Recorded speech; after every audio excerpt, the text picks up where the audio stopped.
I believe that your body is worth knowing. So today we are going to talk about what a normal period looks like.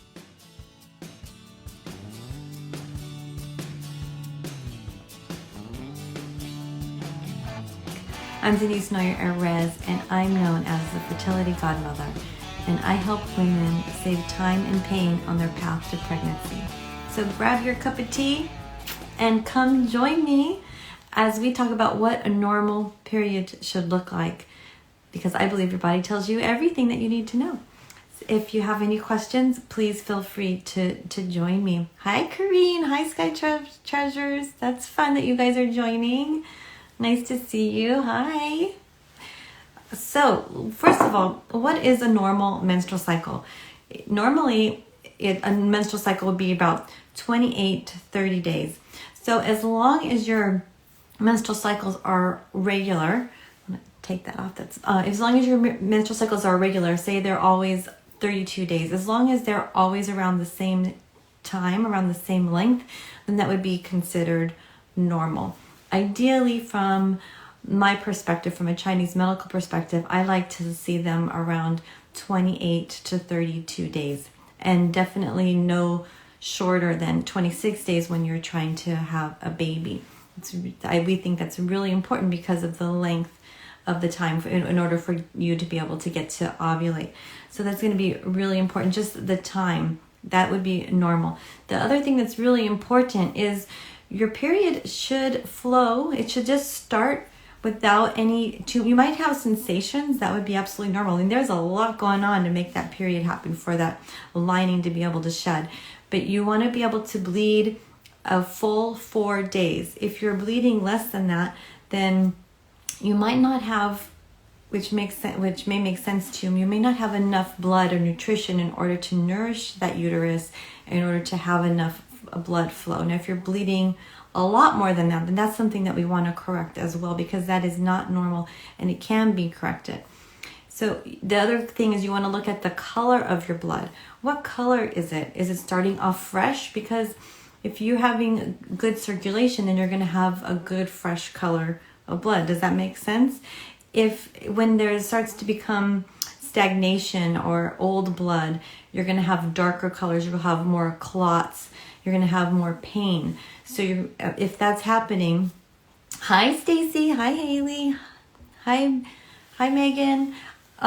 If that's happening, then you're going to want to increase circulation to help that. And from a Chinese medical perspective, that can mean a couple different things. It could mean that you have blood deficiency, and I lost my connection on Facebook. It can mean that you have blood deficiency, and so that your blood's getting stuck and you're not having any fresh cycles at that time. It could mean that so that it's getting stuck. It can mean that it's old blood not being able to shed. Maybe there's not enough energy for you to be able to shed that blood. And it could mean that your uterus is cold.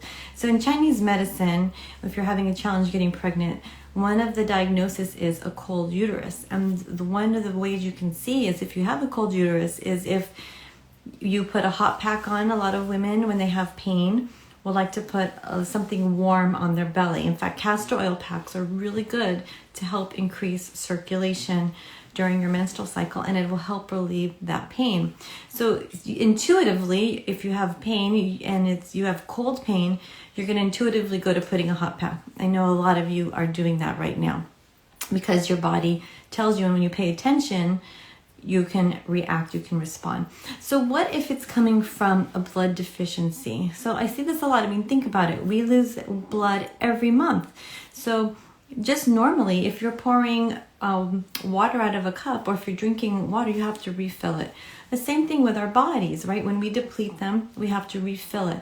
So you can take a look at what foods you're eating to nourish your body, to build that blood. And I like to recommend, especially during when you want to get pregnant, because your body demands a lot of energy and it demands a lot of blood. I like to recommend a lot of grass-fed beef or lamb or even bone broths, because bone broth, the bones, the marrow, is going to help you produce some blood. So that's really important. And the other thing that helps build blood is, lots of green vegetables and beans. They have a lot of iron in them. But it's really important to make sure that you're nourishing your body properly. And if you have leaned more towards a plant-based diet, then you want to make sure that you're supplementing properly so that you're getting enough of the healthy fats, enough of the protein, so that you can rebuild and build the blood. And the B vitamins are going to be really important for you, especially if you're on a plant-based diet. So the length of your cycle is important. If your menstrual cycle is too short, then it's not giving your follicle enough time to develop, and it's not maturing enough. So your chances of getting pregnant are going to be much smaller. So there are things we can do in Chinese medicine through acupuncture and through herbs that can help lengthen your menstrual cycle. So it's not, a done deal. The other thing is, if your cycle's too long, it's also going to be a problem, because you can imagine if the egg sits in that follicle too long, it's not released, it can be overripe and can cause some chromosomal abnormalities. So we're going to want to shorten that cycle. And again, you can do that through acupuncture and Chinese herbs to help with that. So some key components for you, just for some takeaways, is we want to make sure that you have enough nutrition, you have enough blood so you can nourish your uterus, right? And also have healthy eggs. And the other thing is you want to have enough circulation. So those are two things that I think you can take away.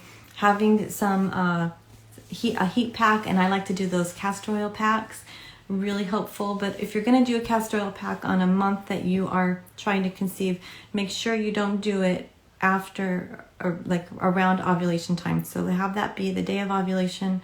That is going to be your marker. It's important on ovulation. So some women have a little bit of pain during ovulation, and that can be normal. And nothing to necessarily worry about. What's really important during ovulation is that you're getting the fertile mucus. So you want to have that stretchy, thick fertile mucus. So your body actually goes through different cycles. So after your period, you're going to be a little dry, right? Things are a little bit drier, and then your body starts to produce more estrogen. Things start to thicken up, more fluids are secreted. You're going to go through the different changes. Sometimes it's kind of clumpy, and then it'll get watery, and then it should get stretchy, and then it'll get dry again as it's protecting your body. Everything is made perfectly for your body. So that is what a normal menstrual cycle should look like. If you have any concerns, then don't lose hope. There is corrections, and sometimes the birth control pill is not always the right answer for you, or other medications. You can correct it naturally. All right, so here's to your health and your fertility. I'm Denise Noyer-Erez, and I help save time and pain on the path to pregnancy. I'll see you here next week.